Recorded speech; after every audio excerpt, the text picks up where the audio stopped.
Olá, meu nome é Mariana, sou professora de comunicação técnica e o tema da aula de hoje é descrição de objetos e descrição de processos. Os objetivos gerais da aula de hoje é que compreendamos as diferenças entre redação técnica e redação literária e que compreendamos como realizar descrição de objetos e descrição de processos dentro da comunicação técnica. Então, primeiramente, mostraremos que os princípios são os mesmos de qualquer tipo de composição, ou seja, o texto deve ser claro, coeso, coerente, mas a redação técnica tem a preocupação com o ideal da neutralidade, com a objetividade, a exatidão e a eficácia. O que diferencia uma descrição técnica de uma descrição literária? Na redação literária, há três grandes gêneros principais da composição em prosa: a narração, a descrição e a dissertação. Narra-se uma história, descreve-se um pôr do sol, ou disserta-se sobre algum tema polêmico, ao utilizar metáforas, figuras de linguagem, estratégias de contraposição de ideias, etc. Na comunicação técnica, né, que é uma categoria constituída por uma miríade de materiais, né, diferentes, como correspondências comerciais, manuais, relatórios, descrição de peças, descrição de aparelhos, funcionamento de mecanismos, processos, experiências, pesquisas, etc., há o ideal da neutralidade. Embora a linguagem nunca seja neutra, na comunicação técnica esse ideal ele é buscado. Isso ocorre como efeito porque a comunicação técnica se inscreve no movimento de modernização científica e técnica. A partir da modernidade, a ciência precisava ter efeito de universal para se legitimar, apagando as marcas de subjetividade.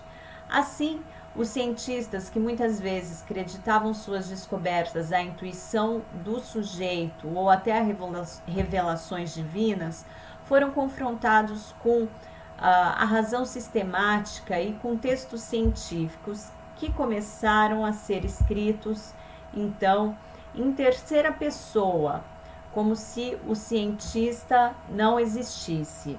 A ciência precisava mostrar suas conclusões, né? E mostrar que essas conclusões não eram fruto da percepção pessoal, mas de verdades universais. Dessa forma, portanto, a comunicação técnica, o discurso técnico e científico vai fazer um apagamento do sujeito que escreve. Os modos utilizados para isso são a transferência da ação para os objetos, em vez de dizer eu deduzi em primeira pessoa, disse os dados revelaram que, ou deduziu-se que, né? Então, a transferência da ação é para os objetos e não o sujeito que está escrevendo. Um outro modo utilizado para dar esse caráter de neutralidade é a utilização da voz passiva. em vez de realizei 2 experimentos, né? Eu realizei 2 experimentos, isso está na voz ativa, disse, 2 experimentos foram realizados, né? Voz passiva, os experimentos foram realizados, tá?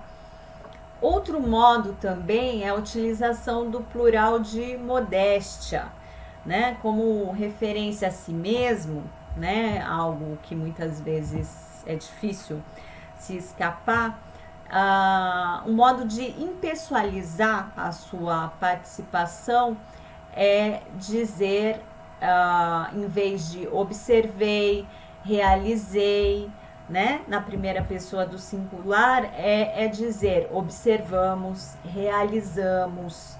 A primeira pessoa do plural, esse é um plural de modéstia, tá certo? Expressões, todas as expressões de carga subjetiva, elas são substituídas por outras mais neutras, tá?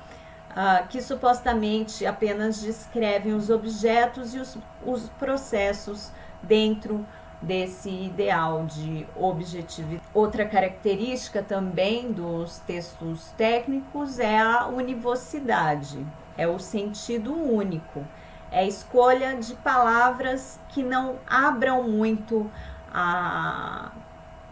não se abram muito a interpretações muito diversas, né? Então, a tendência do sentido único, né? O que ela faz? Ela liga o significante e o significado em uma coisa só. Então, é evidente que os textos literários se diferenciam dos textos técnicos.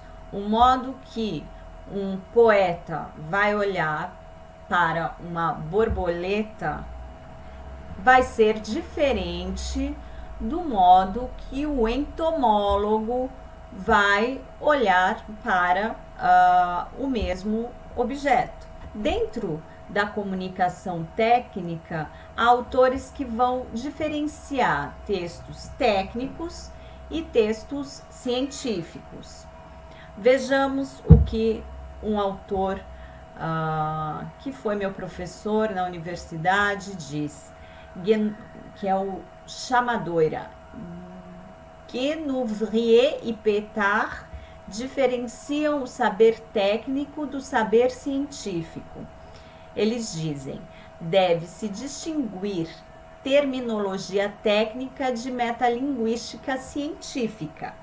A primeira, a linguagem técnica, exerce um papel de denominação dos ramos ou objetos próprios de uma técnica e estabelece uma classificação entre os resultados obtidos pela técnica enquanto atividade. A segunda, científica, reúne as palavras por meio das quais se designam os conceitos operatórios de uma pesquisa ou de uma reflexão científica, tá? Então, essas seriam as diferenças entre um discurso técnico e um discurso científico. Nessa aula, nós tratamos dos textos técnicos. Entre os textos técnicos, há uma diversidade que varia conforme o objetivo e o ponto de vista do enunciador. Para a redação de textos técnicos, é necessário que se questione que parte do objeto deve ser ressaltada, de que ângulo esse objeto deve ser encarado, que pormenores devem ser examinados, que ordem descritiva deve ser adotada, uma ordem lógica, psicológica ou cronológica. A quem se destina? A um leigo ou a um técnico? Quem é o Um técnico encarregado de fazer o manual do produto um técnico que faz um descritivo para um orçamento de conserto de determinado equipamento, um usuário que faz um vídeo para mostrar como determinado produto funciona, ou um youtuber que testa um produto novo e vai mostrar para os seus espectadores. Todos esses fatores devem ser levados em conta. Fatores que, em suma, têm a ver com o objetivo do texto e o ponto de vista a ser adotado. Na descrição do objeto, primeiro é preciso trabalhar a visão de conjunto, a visão do conjunto, ou melhor, desse objeto. Então, primeiramente, é necessário descrever a função ou finalidade do objeto. Depois, o seu modo de funcionamento. Após isso, sua aparência. E, para finalizar, as suas partes componentes. E, quem sabe, um detalhamento dessas partes.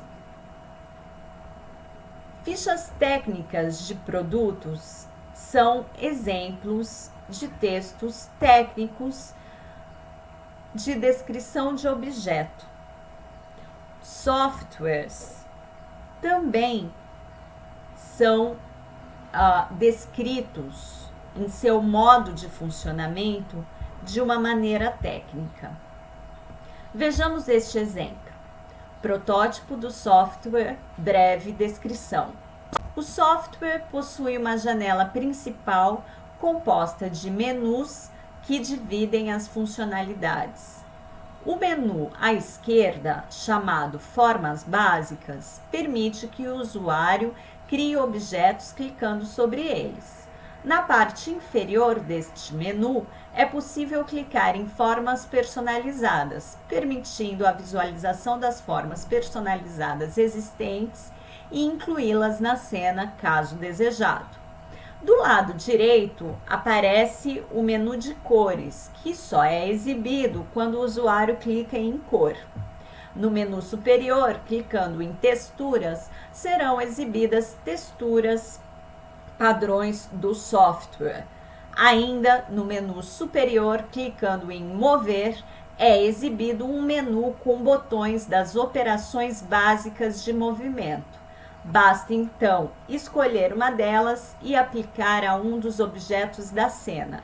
O botão sair encerra o programa, a tela escura e centraliza é onde os objetos criados aparecem e representa o espaço de modelagem. Clicando no botão visualizar, na parte inferior da tela é exibido apenas o espaço tridimensional, tá? Então, está aí um protótipo de um software, tá? Num site do IME da USP.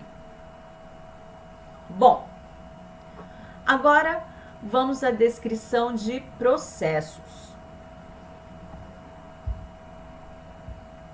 A descrição de processo tem a ver com uma exposição narrativa, ordem cronológica, indicação de fases e ênfase na ação. Para que façamos uma descrição de processo, primeiramente iremos descrever o propósito desse processo. Depois, os estágios sucessivos desse funcionamento, depois, suas partes componentes e depois os resultados. Muitas vezes, para descrever um processo, é necessária a utilização de ilustrações para dosar os detalhes, para que o assunto não seja muito hermético, para que haja a compreensão ou seja, há uma dosagem para que a descrição não fique nem tão confusa, mas também que não fique tão simplificada. E a ilustração ajuda muito. Outra característica muito importante da descrição, além da impessoalidade, com aquelas estratégias já abordadas, é que os períodos sejam sucintos, que as frases sejam curtas, com uma só ação. Em resumo, existem muitos tipos de comunicação técnica. A descrição de um orçamento, a escrita de um processo científico. Exemplos desse tipo de comunicação. Na produção de todos esses materiais, é necessário identificar a quem se destina o texto e o ponto de vista do enunciador. Ou seja, quem fala e a quem se fala. Assim, a dosagem relativa à complexidade e às especificidades a serem ressaltadas poderão ser compreendidas e trabalhadas com efeito de eficácia e objetividade, características da comunicação técnica.